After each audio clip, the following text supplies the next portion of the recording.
Request pa rin po ng ating katits. Siya po ay nagtatanong kung saan matatagpuan po yung deteksyon ng tatlong triangle na mangga. Nandiyan na po yung aura ng gold. Yan, hanggang sa tuloy-tuloy na po yung kanya kung ano yung mga tayo ng atin pong triangle maging sa batuman yan. So meron pa rin pong puno yan, puno ng mangga, puno na kahit po yung triangle, tatlong triangle yan. Kung alin po yung pinaka-center.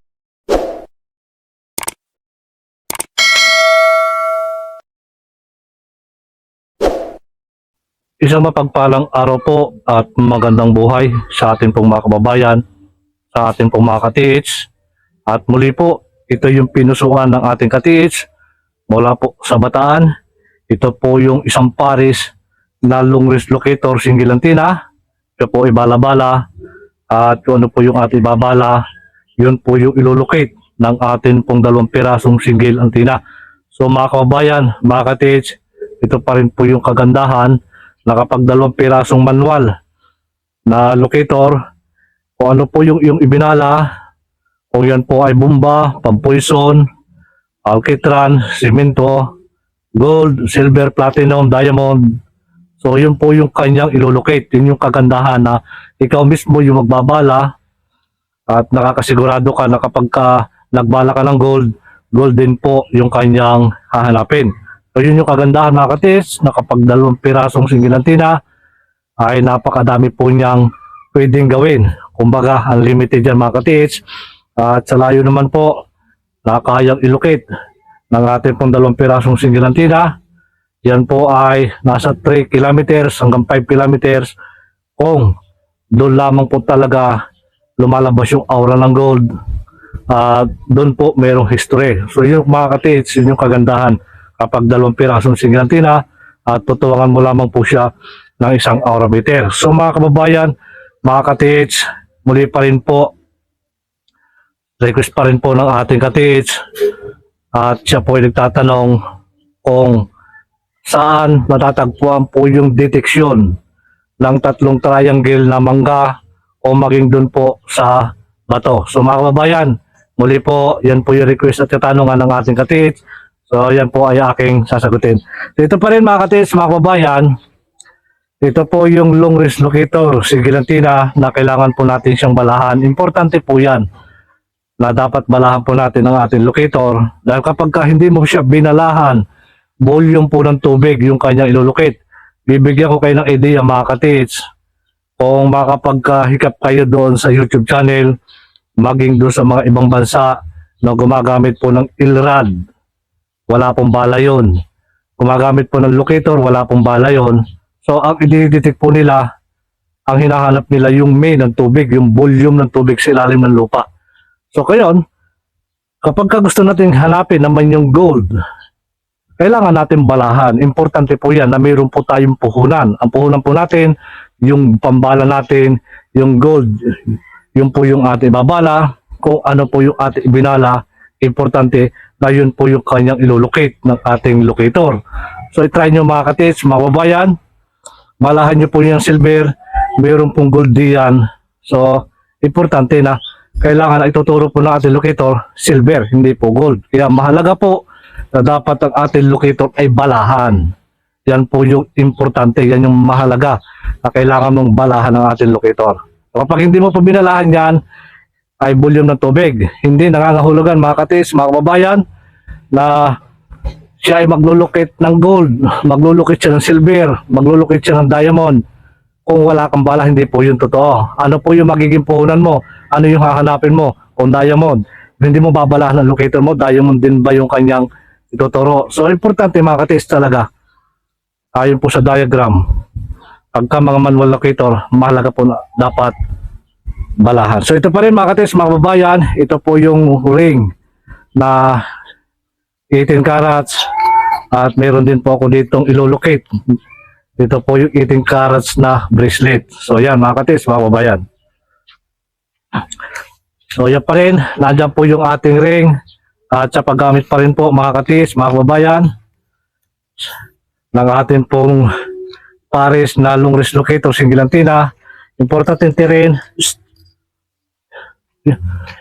rin po na dapat ito pong ating locator may pahid sa lupa. Sa paggamit pa rin po natin mga kababayan, mga ka-TH, dito pong ating locator, tulad pa rin po ng aking binabahagi, lalo na para sa ating mga baguhan, pagsikapan nyo mga ka-TH na laging practice ng practice, wala pong masama doon kung laging gagawin, yun po ay para doon sa pagsasanay natin at para mas mabilis po kayong matuto. So ito pa rin mga ka-TH, mga kababayan, paggamit pa rin po natin, dapat sikapin nyo po yung kaliwat kanan, ay sabay po yung tataas. So ganyan po yan. Yan. Doon pa rin po yan magtuturo. Yan. Ganun yan mga ka-TH, mga kababayan. Yan. So ganyan yan. Yan. Doon pa rin. Yan. Doon pa rin po yan. At wala po ibang ilulukit siya kundi ito po ang ating target. Dahil gold po yung bala natin.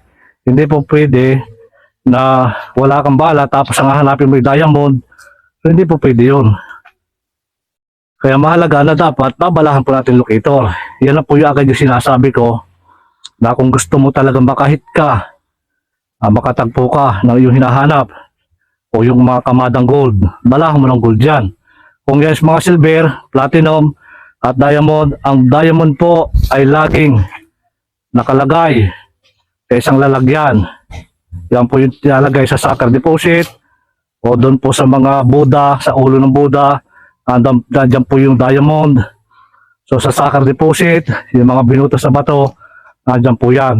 Pero importante rin mga ka-TH, na kapag silver o kaya diamond ang iyong hanapin, yan po ay nasa isang lalagyan, kaya ang bala po natin dyan ay yun pong pang sacred deposit na bala. So yun pa rin mga ka-TH, mga kabayan, ito po yung kagandahan na kapag kadalawang pirasong singgilantina, tinapatan mo yung aura. So ganyan po yan, talaga magkukrus po yan. Yan. At kapag isa naman po yung ating ginamit, yan. So ganyan po ito mga ka-TH. Yan, ito pa rin. Doon pa rin po siya tuturo. So sangayin nyo lang mula sa baba, taas, pundo. O yan, doon mga ka-TH tuturo yan. Yan, ganun po kalakas.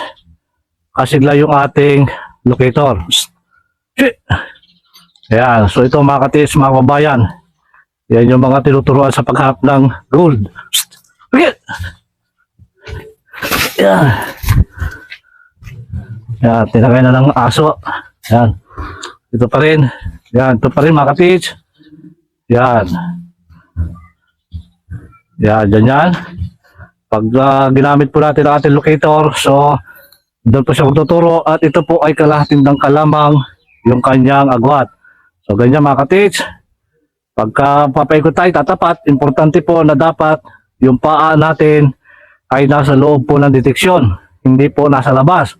Dahil kapag nasa labas po yan, nasa labas po tayo ng deteksyon, kung yan po ay sinukat mo na yung lapad, 1 meter by 1 meter, yung paa mo ay nasa labas, hindi po pwedeng itapat mo lang ang locator, iikot na, hindi po pwede. Nagtuturo pa rin po yan.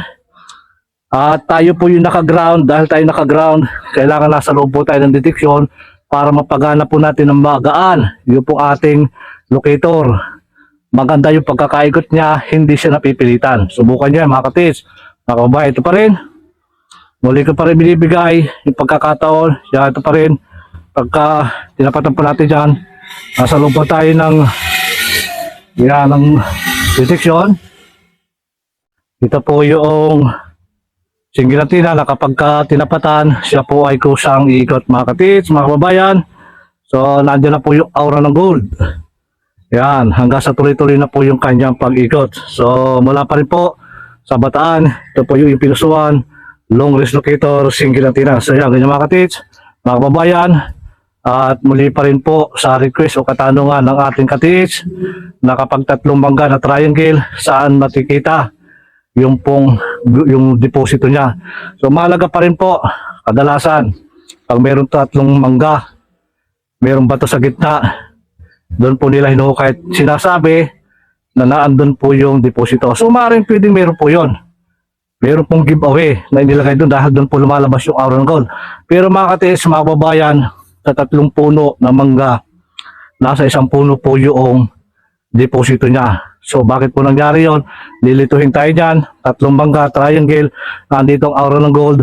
Yun po ay nanggagaling, alinman doon sa bandang silangan, nandun po nanggagaling yung aura niya. pinapunta po yung sa gitna. Kung ang distansya po ng bawat isa, 10 meters, nandun yung isang mangga, sa 10 meters, nandun yung isa, nasa may bato sa gitna. So yan yan. Wala dito, kung nandito po ang deposito niya sa isang puno mangga, kung triangle yan, mag-isa bato man yan, so doon po pinalabas yung Auron Gold. Para kapag tayo mga treasure hunter, nag-detect tayo, doon tayo naghukay, malalim na, dahil ano po yung Auron Gold, wala pa rin po ito. Kailangan kung doon tayo dadaan sa Auron ng Gold, kung nasa gitna man yan, may bato diyan, so yun yung palatandaan na kapag doon ka dumaan, kailangan alam mo yung dadaanan mo, yung lalim ng bawat ating hukayin, kung gaano kalalim, para pag drip mo papunta ka doon sa puno, doon pa rin. Pero mas madali pa rin yan mga katits. Kung yan po ay big load, hindi pa rin po maiwasan na magkaroon po yan ng alkitran. Ang alkitran, lagi po yung nakadikit sa gold bar. Kung yan po ay mayroong back cement, nandyan po yan. Kung medyo malaki yung load niyan, kapag ka dumaan ka dito sa Auron ng Gold, papunta ka sa puno, kung nasaan po yung deposito, so haharang sa dyan yung position bago bomba. So mga kababayan, mga katits, kailangan laging pag-aralan nyo lang kung ano yung mga tayo ng atin pong triangle maging sa bato man yan. So meron pa rin pong puno yan, puno ng mangga, puno ng kahit po yung triangle, tatlong triangle yan. Kung alin po yung pinaka-center na mangga, yun po yung kukunin nating reference marker yon. Wala po sa punong mangga, kahit triangle po yan, meron sa isang mangga doon, na may isang mangga din eh. Titinan nyo po kung alin po yung straight. Malalayo po ang distansya niya, pero straight po ang manggang yan. Kung wala po dito, nandito sa isang mangga. Basta dire-diretso po yan. Yun ang mga distansya na nakalagay po sa decrease.